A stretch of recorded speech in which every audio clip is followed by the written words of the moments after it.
Everyone, welcome to my channel. तो thumbnail देख के पता लग ही गया होगा कि मैं किस बारे में बात करने वाली हूँ। तो जी हाँ, मैं अपनी प्रेगनेंसी जर्नी के बारे में बात करने वाली हूँ। और अभी 8 मंथ्स पहले मेरी डिलीवरी हुई है। मेरी जो छोटी बेबी है वो 8 मंथ्स की हो चुकी है। तो मेरा जो जर्नी है ना वो काफ़ी मतलब काफ़ी ट्रेजेडी भरी है। तो मैंने सोचा कि आप सबके साथ भी शेयर करूँ। और जो इनफर्टिलिटी है ना वो आजकल बहुत कॉमन हो चुका है। मतलब हर दूसरे तीसरे गर्ल्स में ये प्रॉब्लम हो ही रही है।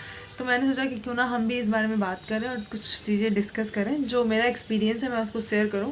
और कुछ ऐसे टिप्स भी हैं जिससे आपको काफ़ी मतलब अच्छा फील होगा। अगर आप प्रेग्नेंट नहीं हो पा रही हैं तो काफ़ी आपको हेल्प भी मिलेगा। तो ये मेरा एक्सपीरियंस है, मैं शेयर कर रही हूँ। सबका अलग अलग होता है, मेरा अलग है।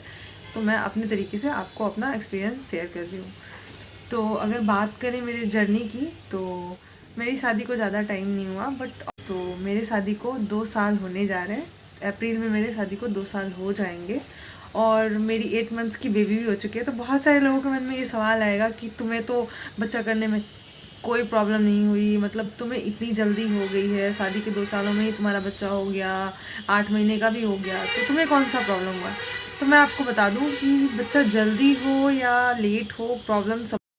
तो मेरा जो प्रेगनेंसी जर्नी था वो ज़्यादा टफ नहीं था, बट फिर भी उसको मैं इजी भी नहीं बोलूँगी क्योंकि मुझे भी बहुत सारी प्रॉब्लम को फेस करनी पड़ी।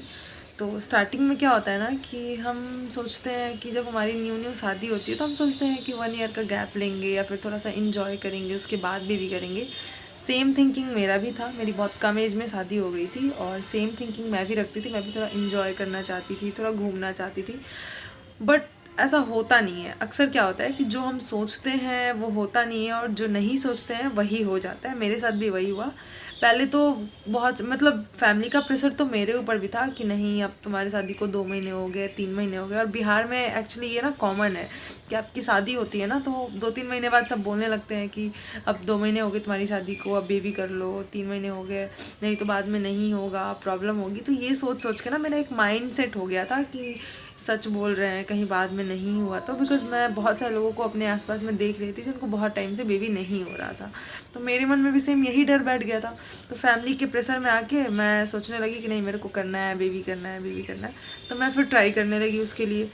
और जो चीज़ हम करना चाहते हैं वो होता नहीं है। तो मैं ट्राई करने लगी तो नहीं, ऐसा कुछ भी नहीं हुआ। मतलब 2-3 महीने बीत गए, 4-5 महीने ऐसे बीत गया, ऐसा कुछ भी नहीं हुआ। तो फिर मेरे हस्बैंड ने मुझे बहुत मतलब सपोर्ट किया और बताया मुझे कि जो होता है वो टाइम से होता है, टाइम का, सही टाइम का हमें वेट करना होता है, फिर सब चीज़ें हो जाती हैं। तो ये सोच के फिर ना मैंने मतलब छोड़ दिया कि नहीं यार, जब होना होगा तो हो जाएगा, नहीं होना होगा तो नहीं होगा।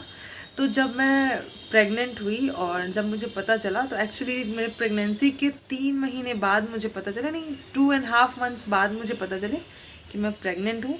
क्योंकि क्या होता था ना कि शादी के पहले भी एंड शादी के बाद भी मेरे पीरियड्स मिस होते थे।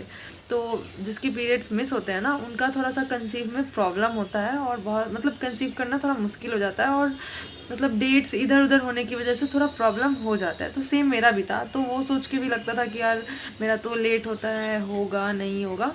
तो ये करके मन में मतलब हमेशा एक ख्याल रहता था। तो वो निकल गया एंड मैंने फिर छोड़ दिया सब कुछ कि नहीं यार, जो होगा अच्छा ही होगा। अभी इस चीज़ को छोड़ देते हैं, जब सही टाइम आएगा तो हो जाएगा। तो 2.5 महीने बाद मेरे को थोड़ा सा मतलब अनवेल फील होने लगा और तबीयत ख़राब होने लगी, थोड़ा बैक पेन होने लगा। फिर मैंने सोचा कि क्यों ना मैं टेस्ट करके देखूं, बिकॉज़ ऐसे लेट तो होता रहता है। मेरे पीरियड्स लाइक 2 मंथ 3 मंथ्स के बाद आते थे, तो लेट होता रहता था। तो मैंने सोचा कि क्यों ना एक बार ट्राई करें। तो मैंने उसको टेस्ट किया एंड मुझे लिटरली यकीन नहीं हुआ कि ये सच है। मतलब समझ में नहीं आ रहा था कि मैं खुश हूँ या फिर मतलब थोड़ा सा अपसेट हूँ, बिकॉज मैं अभी चाहती भी थी और अभी नहीं भी चाहती थी। लोगों का सुन के चाहती थी और खुद का बताऊँ अगर ऑनेस्टली तो मैं नहीं चाहती थी, बिकॉज मैं थोड़ा सा अपनी एजुकेशन को कंटिन्यू करके आगे पढ़ के और कुछ करना चाहती थी।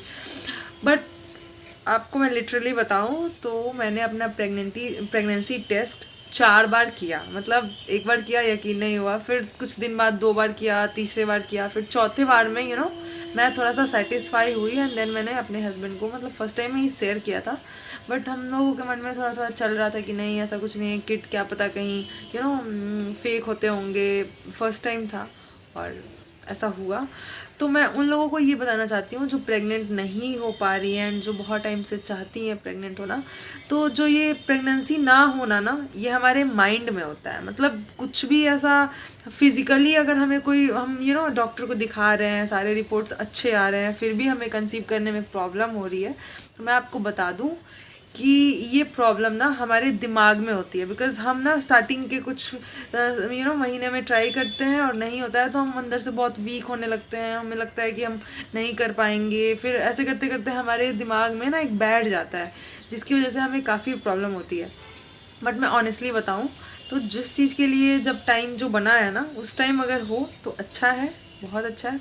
और मेरा जो जर्नी रहा है ना, मतलब ऑल ओवर प्रेगनेंसी में, तो मैं थोड़ी सी गूगल पे ज़्यादा यकीन करती थी। बिकॉज़ हर बार कोई भी मतलब प्रॉब्लम होती थी तो गूगल पे जाके चेक कर लिया कि यार अभी तो बेबी मूवमेंट नहीं हो रहा है, मतलब कोई प्रॉब्लम है, जाके चेक करते हैं। या फिर स्टार्टिंग के डेज़ में ना, लाइक फर्स्ट सेकेंड मंथ में ना, फर्स्ट ट्रिमेस्टर सेकेंड थर्ड में ना, मुझे डॉक्टर के पास जाने का बड़ा मन करता था। बिकॉज हमेशा मन में बैठा रहता था कि यार बच्चे को कोई प्रॉब्लम तो नहीं है, बच्चे को कोई इश्यूज़ तो नहीं है, बच्चा ठीक तो है ना। मतलब स्टार्टिंग में ये प्रॉब्लम, मतलब मुझे लगता है कि 90% मम्मीज़ के मन में ये प्रॉब्लम तो रहती ही होगी। तो ठीक है, मेरे भी मन में था, बट फिर भी शुरू शुरू में मुझे ये चीज़ें होती थी।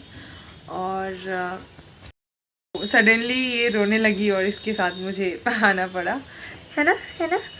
तो मेरी जो 9 मंथ्स की जर्नी है ना, वो काफ़ी लंबी रही और काफ़ी इंटरेस्टिंग भी रही, क्योंकि बहुत अलग अलग चीज़ें भी हुई हमारे साथ। तो वो सब मैं शेयर करूँगी, बट ये पार्ट 1 रहेगा क्योंकि वीडियो बहुत लंबा जाने वाला है। और मैं बता दूँ कि स्टार्टिंग में तो डॉक्टर के पास जाने का हमेशा मन रहता है कि हाँ। और सबसे जो कॉमन चीज़ है ना, वो ये है कि लड़का होगा लड़की होगा, स्टार्टिंग में फर्स्ट बेबी में सबके मन में ये चीज़ें हमेशा रहती हैं, ये ख्याल हमेशा आते रहता है कि क्या होगा क्या होगा। बट ऐसा कुछ भी नहीं है, जो भगवान चाहते हैं वही होता है।